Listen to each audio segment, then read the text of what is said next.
He chose a fancy restaurant to lend a humble love. New suit. New what? A new, fragile ego. The table felt a mile wide between us. The clinking of silverware from other tables was the only sound for a moment. Then he cleared his throat and the world stopped. He said, "You held me down when I had nothing, but my life is moving to another level now.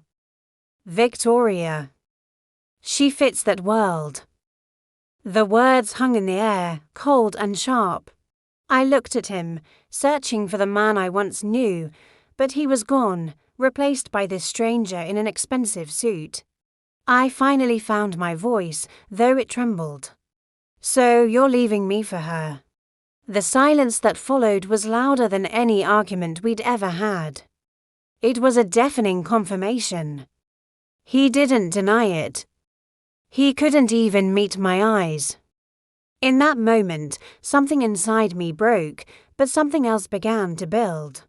I pushed my chair back and stood up, the legs scraping against the polished floor.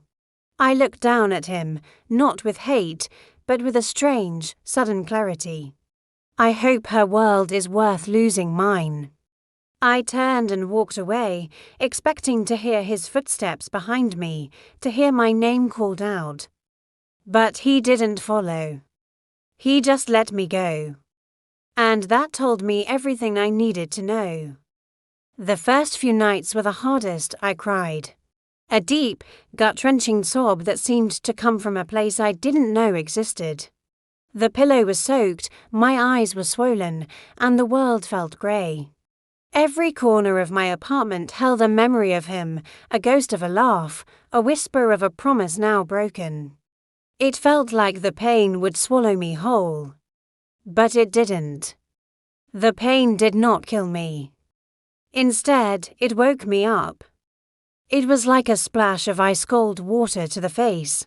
One morning, I looked in the mirror at my tired, tear-stained reflection and decided I was done crying over someone who didn't see my worth. That pain became fuel.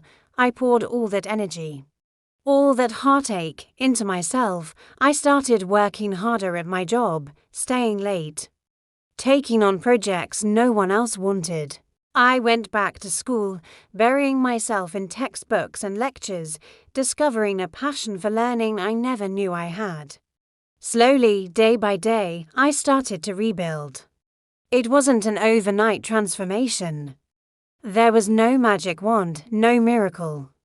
It was built on pure, relentless effort. Waking up early when I wanted to stay in bed. Pushing through exhaustion when my mind screamed for a break.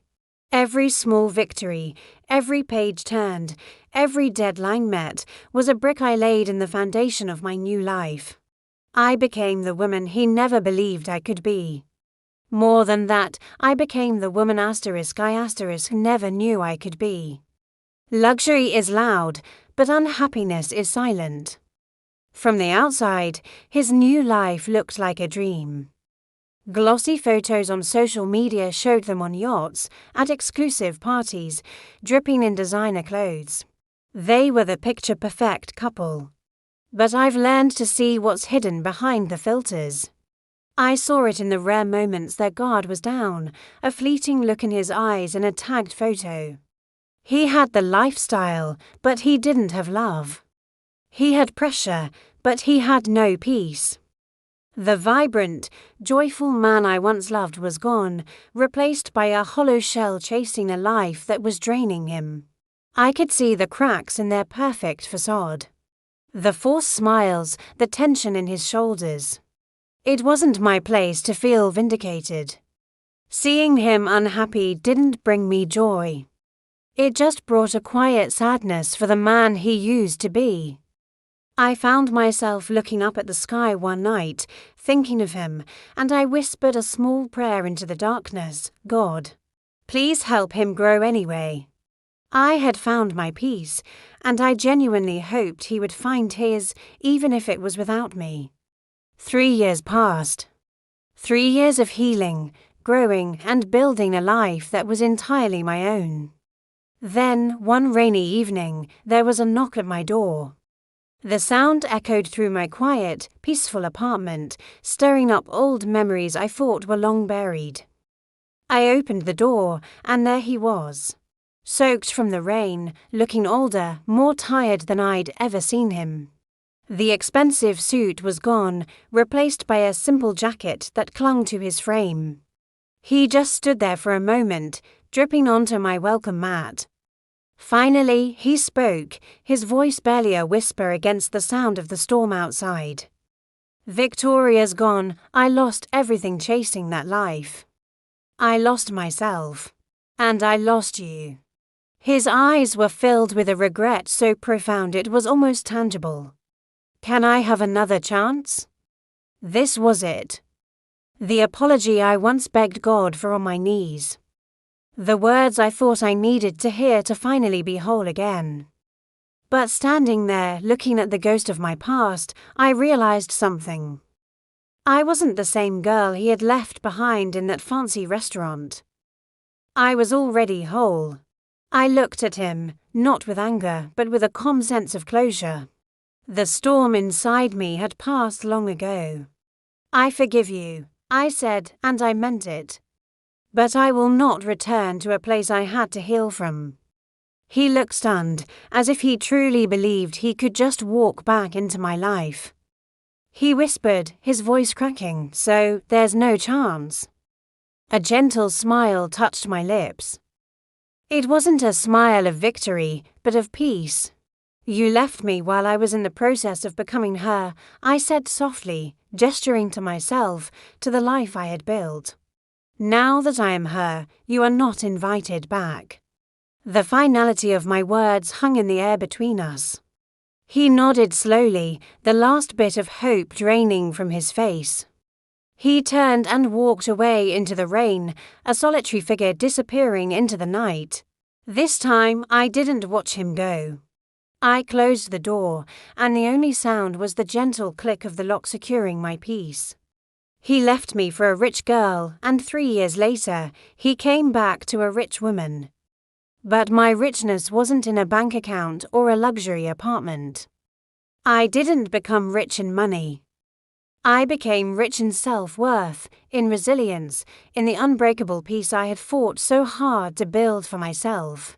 If someone leaves you because they think you don't fit into their new, shiny life, let them go, let them walk away.